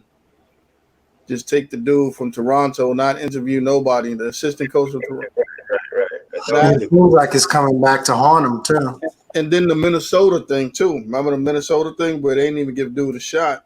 Who did they bring in? They brought some guy that they had already basically brought in. So Mm-hmm. those hirings are questionable. So we'll see. We'll definitely see. So now that we know, that teams are moved and teams are eliminated. I mean, we look at the Knicks or something. Let's say for a team, I would have to say to me, I think the Knicks need to get more athletic, and I think they have shooters, or they need guys who can create their own shot. I think other than that, I mean, you really listen, really like we traditional centers are not needed or whatever. They really just need playmakers and athletes. I mean, what do you guys think? Yeah, I think it starts with the point guard. Similar to like when you look at football, the New York teams, you have the Jets, right, who haven't really found that franchise quarterback. Same thing with the Knicks. We need that point guard. So it starts there. Get a superstar or at least all-star level talent at the point guard position, and then build out from there. You already have some solid pieces in Randall. In order to get that point guard, you may or may not have to give up quickly or RJ, which I would be willing to do depending on who the piece is coming back. But I think in today's NBA, you need that point guard who can get into the paint, hit those floaters, or knock down an occasional shot from outside. That just makes the game so much easier for everybody else. So I think we need to start there. Get us a real good point guard. Is the NBA draft before or after free agency, like in football? It's I think they pushed it back. I think free agency might be before now. Because I know the NBA draft's not all the way till like July 20. The draft is not till July 29th or something like that. Okay, And I because think free agency is what, June 1st or July 1st, I think. I was just thinking out loud to myself, like I was talking. I was saying if the NBA draft was before the free agency, I would probably wait and see get that kid from Baylor. The point guard from Baylor, he's very good. I think his name is Butler. I got Butler Mitchell, one of the two. Devion Mitchell. I actually like the Butler kid more than the Mitchell kid because I think the Mitchell's a speed guy. Yeah, I'm a fan of both. Yeah, He's a combo guard. yeah, yep. I look at this with the Knicks too, and when I think about it, right? What would you guys think of this? So we always talking about playing roles and the amount of minutes we play them. We know that roles could play, let's say, 25 to 30 minutes, right? Mm-hmm. What if the Knicks decide, you know what? Let's go a cheaper route or something, and bring in John Wall with Derrick Rose.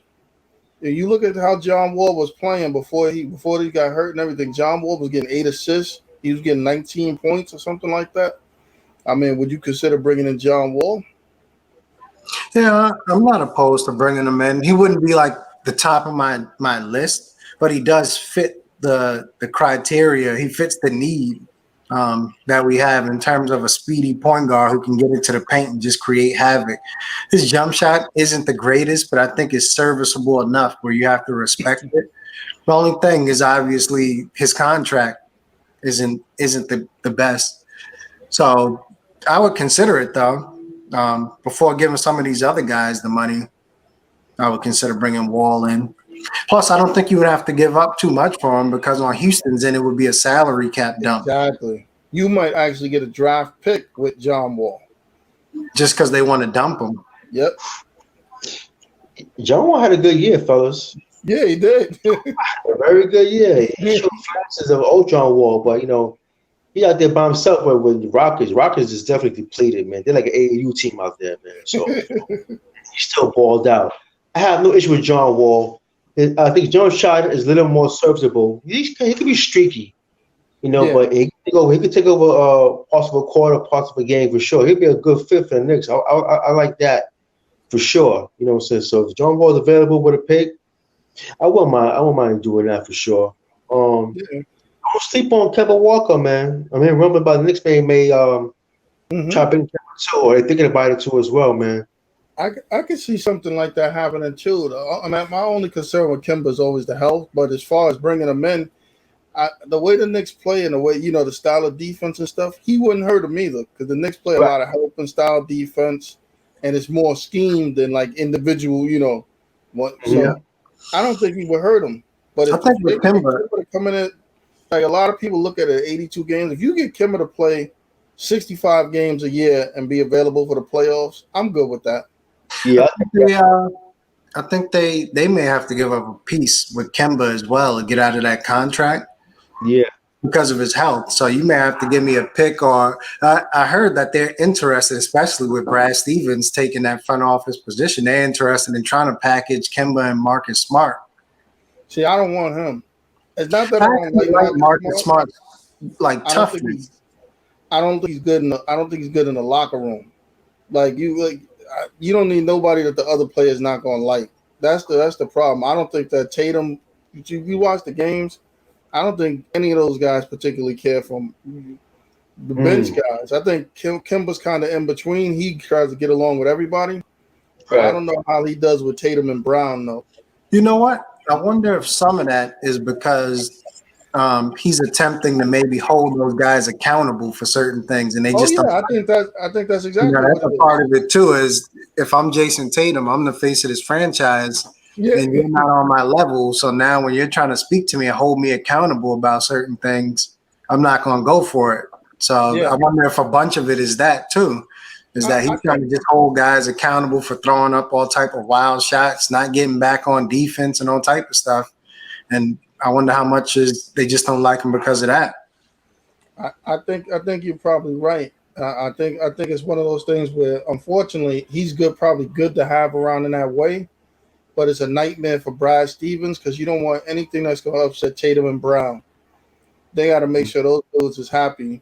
And it's unfortunate you might have to give away somebody you might want to keep, but you need them more than you need Smart. So they'll get rid of Smart, Kemba, and anybody else. Anybody that comes in there from now on is going to have to be somebody that they think fits well, especially with Tatum. And I think like a Marcus Smart on the Knicks, he wouldn't necessarily be bad because like with Tibbs as the coach, Tibbs is a rugged guy to begin with who's looking to hold people accountable. Brad Stevens kind of reminded me of somebody who's looking to be everybody's friend. He's looking to be the player's friend. Yeah. Holding people accountable. So now you don't necessarily even need Smart to do that because Tibbs is going to do it. I like Marcus Smart for the Knicks, man. I like that. He's tough. Yeah. I like that. I think he's tough, but I just want to see. I wanted to see the Knicks start to invest in some of these kids that could really go because their timeline, like, listen, if you're working with RJ and you plan on keeping Obi and you plan on working with Mitch and all this other stuff, we bringing in guys. I like Wall and I like Smart too. Smart's what, 28, 29. You bring in Smart 28, 29. You got Rose that's 33. If we bought in Wall, he's 30. When are you bringing the guy that's 22? That actually, that's the 22-year-old stud or something. Like, I think all these guys are good, but I want to give you this is a perfect question. People hate Elfrid Payton, but how much better is Marcus Smart than Elfrid Payton? I think Smart. Look at the statistics. I think Smart is he's a better shooter, which is, and That's not he's a saying too better much. I shooter. might be a better shooter than Alfred Payton, so that's not But saying too much. And the crazy thing is, Payton is a good defender, I would say, but I think Marcus Smart is a better defender too than Payton. and that's good, but that's not what the Knicks need. The Knicks don't need another guy to get out there. The Knicks need somebody to get buckets that can put the ball on the floor. But and I don't see that in Marcus Smart. I think You know what? I think he fits the Knicks team. If we got rid of Rose, I would love to have Smart as the backup and another point guard as the starter. I But I think wouldn't start Marcus Smart. Yeah, Smart isn't the guy you bring in like the key acquisition over the summer. That's not what we do.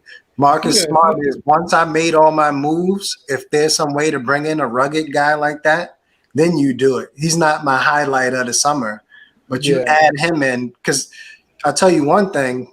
Some of those guys doing those antics and stuff on Atlanta, I don't think that stuff is going to work, against Marcus Smart. Bogdanovich putting his finger up, trying to hush the crowd. And that's why a guy like Marcus Morris last year for the Knicks, being that enforcer, he helped out a lot in that sense, right?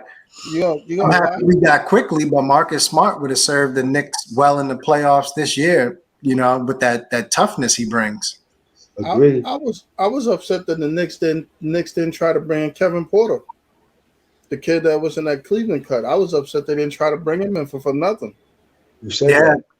For a top, I think they said it was a top 58 protected draft Yeah, pick. So yeah. you're only giving up the 59th or 60th pick, if anything, for him, bringing them in for free. Yeah, this dude is going to be the main guy on Houston next year. He went in there and scored 50-something points. Him and Averaged Woods, 22. Yeah, right? Him and Christian Wood. yep, that's going to be their main guys. So that was it. But I also heard that the Knicks are interested in, I think Colin Sexton. I like him. The guy averaged 20-something points, and he also, Yeah. I think, brings that toughness. And he's a Yeah, point I guard. heard they're interested in Colin, and he can get his own shot. Yeah, exactly. He can get into that paint, and his three-pointer is better than it used to be. So I like him. Yeah, because I think what Cleveland said, which is true, you can't have those two guys and pay Jared Allen the money and have to pay both of those guys money too. So you got to choose who's going to be the guy, Garland or Sexton. Especially for a losing team, right? You can't start pouring out max contracts to players, no matter how good they are, when your team is losing, right? So locking up those three gives you no flexibility to add new players, and you're already a losing team. Hey, I got one for you that we would have never thought. How about you get rid of Mitch and New Orleans Noel and sign Jared Allen? I think Cleveland is definitely bringing him back. Plus, I wonder if Jared Allen, I think he is a better version of them, but does he give them, let's say, like the floor spacing and stuff like that we need next to Randall? For the money, right? You're going to have to give him $100 million probably at least over 4 or 5 years. Yeah, it's a lot of money. Hey, fellas, listen, this is what I do. I'll say Kenyatta, when Leon Rose, Kenyatta, call Sacramento, see what's going on with the point guard over there, De'Aaron Fox. And then Reem, call Cleveland too about Sexton, man. Whoever deals win and make a deal, y'all like, I'm pulling the trigger, man. Yeah, Oh, man. So I go Aaron Fox, De'Aaron Fox 1. I think he's a better player right now, slightly. Yeah. And then Sexton. Whatever deal sounds good to me, I'm pulling the trigger, man. Yeah, I think I will go with those guys. And then when I'm looking to bring people in, like I heard Fournier, but I would love to see Powell and Trent more. I would like that see Fournier. I like Trent. What's it? Much more than four. I think Trent probably costs less than Fournier too. Yeah, I like all three of those guys. Give me whoever's the cheapest. Yeah, exactly. They all are like very similar. I think Powell and Trent are probably better defenders, like two-way players.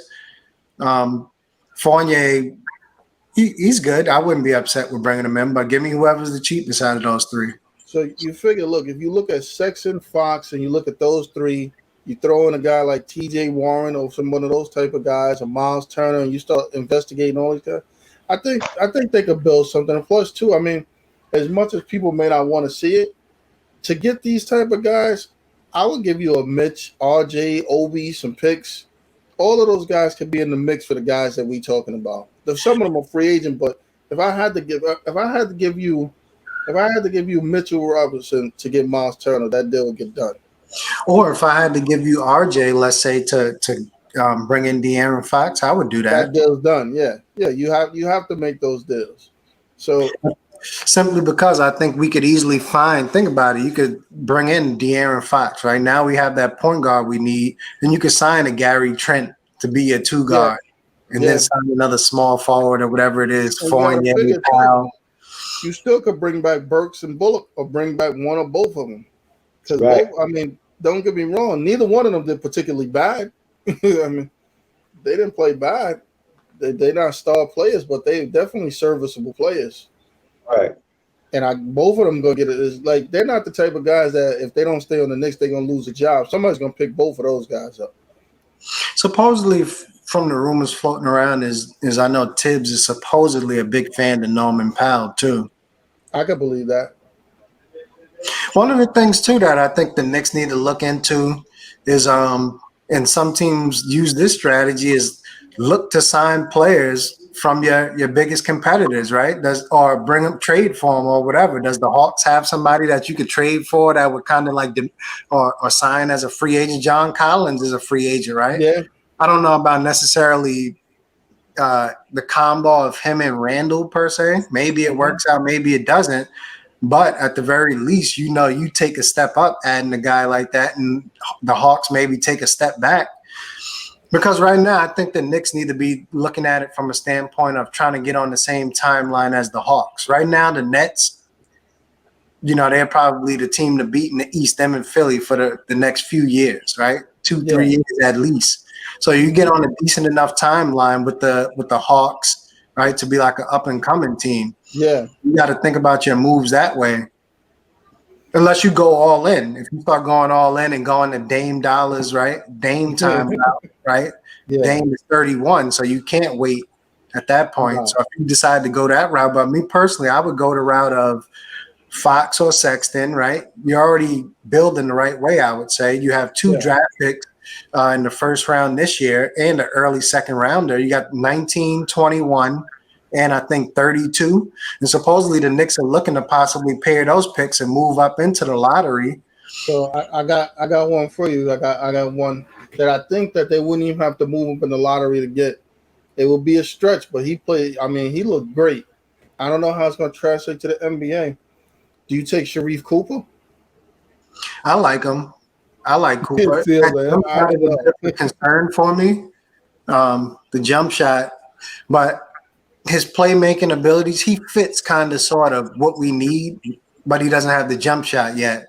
So if you think you can fix that jump shot or it'll improve, then I would consider taking him. I would still look to go the Fox route or Sexton route first, because now if you take, let's say, Sharif Cooper, you're going to wait a couple of years for him to more than likely be where you need him to be. And I'm personally fine with that, given the Knicks timeline of being 2-3 years out from competing anyway. But I would look to go the Fox route or Sexton. But if I can, I don't mind a guy like Cooper. Even if you bring those guys in and you take Cooper, I wouldn't be upset. I would. Cooper. She's 6 feet. Then I think they're generous on that. He's not no 6'2", but do you think short guy. You think he'd be another Isaiah Thomas type? I mean, he's tough. I mean, put it this way. I think Trae Young is small. He doesn't have the jump shot that Trae Young has, but body type wise, Trae Young is small. So the smallness doesn't really scare me off as long as he can. If you're not afraid of his jump shot and you think he has a decent enough jump shot where people can't just continue to go on the screens on him, then I would take him. The smallness doesn't scare me in today's NBA. He's 6'1", 165. What I like about him, though, and one of the things how big is Trae Young? I'll tell you that. One of the things I like about Sharif Cooper is that he's a tremendous athlete too. So yes, I've seen him play. He's a real deal. Don't get it wrong. He's a real deal. Yeah, but I think he could get it. I mean, he's real crafty with the ball. Basically, He's what Trae Young is when Trae Young came in the league size-wise. So they got Trae Young listed at 6'1", 180 now. So Yeah, that's what I'm saying. That body type, you could survive in today's yeah, NBA. I would say it's mean, not I ideal, but actually think Cooper's going. I think Cooper's going to be well. I think he'll have some games in the beginning of the different part of the year that he'll do really well. You know, only thing that concerns you is the NBA season's longer. It's more physical, and guys are bigger, so it wears on you. Like if you look at some of the guys that come in. Some of these guys play great games, and then towards the end of the year, they start to wear down a little bit, just because they're not used to that full season and stuff. So Right. it'll be interesting. The one good thing that this year we get to see a summer league. The summer league is back, so Mhm. we'll get to yeah, see players play in the summer league. I like to see the Knicks use those picks, at least the ones in the first round, to look at twos and threes, and look at anything anything from 1 to 3. I don't think Julius Randle's backup. I'm not concerned about, because Julius Randle's going to play 90% of the minutes.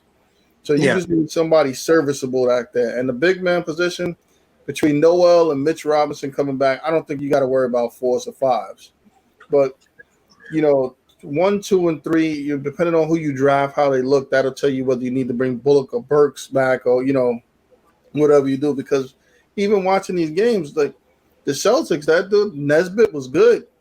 The dude from Indiana that they drafted, yeah, the two guard, Yeah. they were good. Those guys got minutes. The point guard from Oregon, Peyton Pritchard, all of those Yes. guys gave yeah. him good minutes, and they Langford. all young. So if you scout these guys out right, yeah, maybe they're not all coming and be starters, but it gives the Knicks a lot of flexibility as far as cap room. If instead of having backups that you're paying $12 million for, you pay them backups like $3 million or something. So if you do want to swing for the fences on a star or suck in some money from a cap, you can do that. So think about it. If you sign Burks or Bullock, Bullock is making what, $7 million now? I'm Yeah. also relatively. It's a decent deal. It was more Knicks friendly. Let's put it that way. He Yeah. may get a raise though. So you think about it. If both those guys got raises, say you got two guys, $10 million, and those guys right there, Noel's got to get a raise, so he's at $10 million or whatever. You figure you got three guys at $10 million that probably all going to average about. Well, Bullock's going to get more. Well, right now he's going to get more minutes. Well, what are they going to give you? 12 minutes a game for $10 million? Whereas you get a kid out of college, you give you them same 12 minutes for $1.3 million. Hmm. So you got to look at some of that. Yeah, if you bring in a Sharif Cooper, let's say he doesn't project as a starter, Not but right away. Yeah, say yeah, Taylor, say Rose does start. Rose yeah, played 30 I would be minutes or fine with that. something. Yeah, Granted, he's not.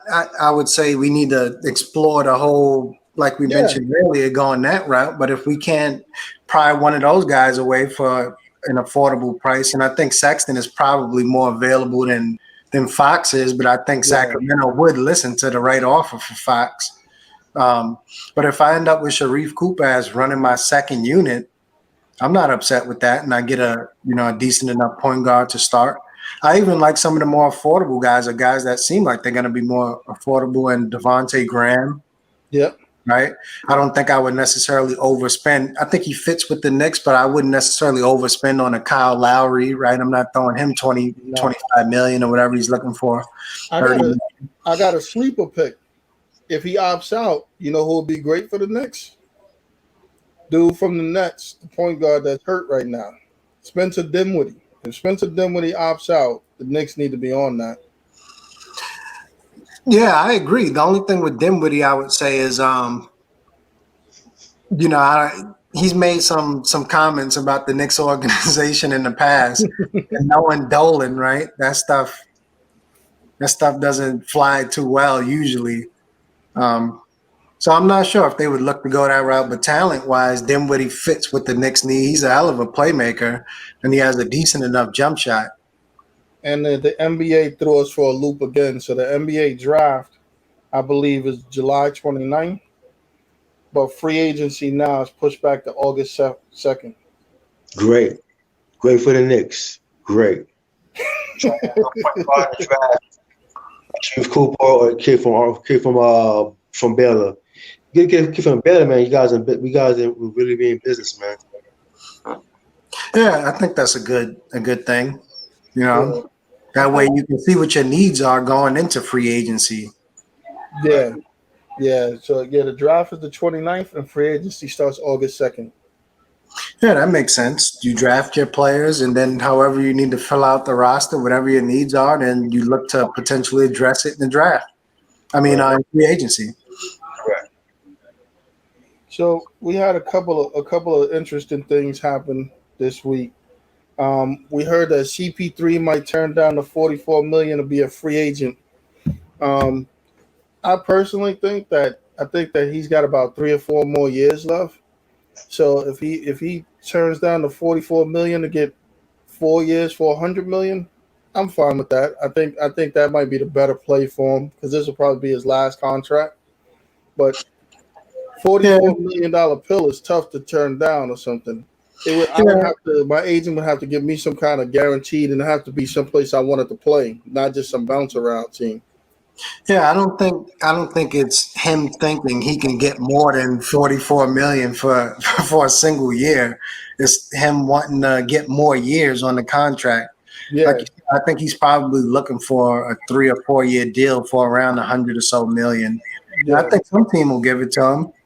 If Phoenix is not willing to, I could see the Knicks maybe, I think the Knicks would entertain four for 100 or four for a little more than 100. They would definitely do that.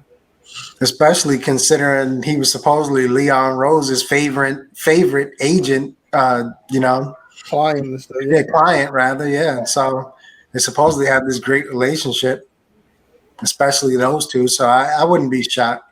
But some team will give it to him, and I think Phoenix will, to be honest with you. I think they will too. I think they'll give it to him. The only thing I say with Phoenix is, let's say they do it. Supposedly they're already saying they're going. The rumor is they're already committing to Max and Aiton now. Then So they're they also got to do that. supposedly like talking about giving Bridges a max deal or near max deal. I That's wouldn't too do much that. money. You giving CP3 25, 30 million over 4 years. D Book, right, is already on the max contract, which he Yeah, should. he's He should gonna be. get a super max soon. Yeah, I you mean, got him, and then now you throwing max money at Bridges, Aiton. see, Who's gonna be next? Crowder asking for a max. the problem with that is that Aiton, he's got to get it. But those other guys, I hate to say it, when you in that mid range 2, 3 range, unless you like LeBron, KD type of those status, and Tatum, those 3 twos that all kind of do the same thing, the Powells and all these other type of guys, you guys are 10 to $15 million players. Maybe that's 17 tops. You can't get no max deal and you can't be a max deal fourth option. You the fourth option on the team. If that's the case, Joe Harris should have got a max deal. Whatever Joe Harris is getting, you can get that or less. But listen, I think Joe Harris might be getting 17 million, right? Yeah, he got a good contract I think he got now. like 5 years for 85 or something. Yes, he did. But I'm Yeah, not giving them more than that. Miles Bridges? No, or no. yeah, As a matter of fact, you know what? Mikal Bridges. Yeah, Mikal Miles Bridges. Bridges might. I Miles don't know Bridges, what I'll give the money to. over there maybe because he's a Yeah. great player. It seems like with LaMelo. Yeah. Now he's going to get the $100 million here. He's going to get the 5 for 100, and LaMelo's going to get the max. At this rate, yeah. Yeah, But he'll get the max. Phoenix is they're winning, which is great, but they're gonna have to make some tough decisions soon on how they spend that money. Yeah, Cameron Payne, right? We're not talking about him in terms of max, but he plays an important role. So you're gonna have to pay him more than he's getting now if you want to retain him. yeah. Right? He's not coming back for $2 million. No, Well, he wants 5 now, Cameron Payne.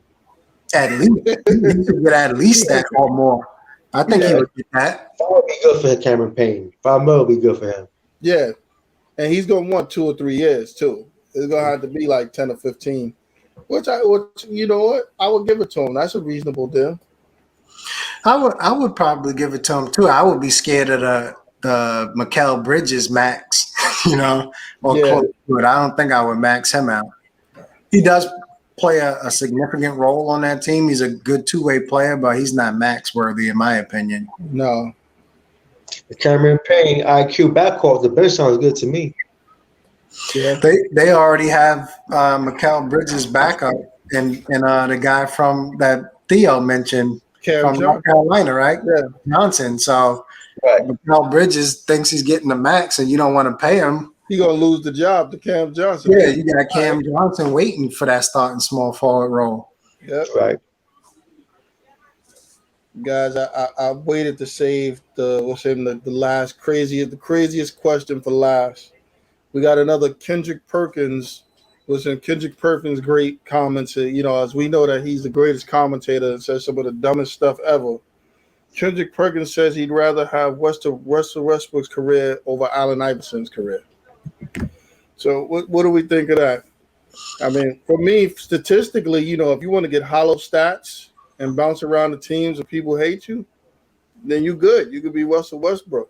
But if you want to win and take teams to championships by yourself with no talent, I'll take Allen Iverson because last time I checked, Aaron McKee, Eric Snow, and Mutombo wasn't world beaters. Yeah, me personally, I like Russell Westbrook. I'm definitely more of an Iverson fan than Westbrook, though.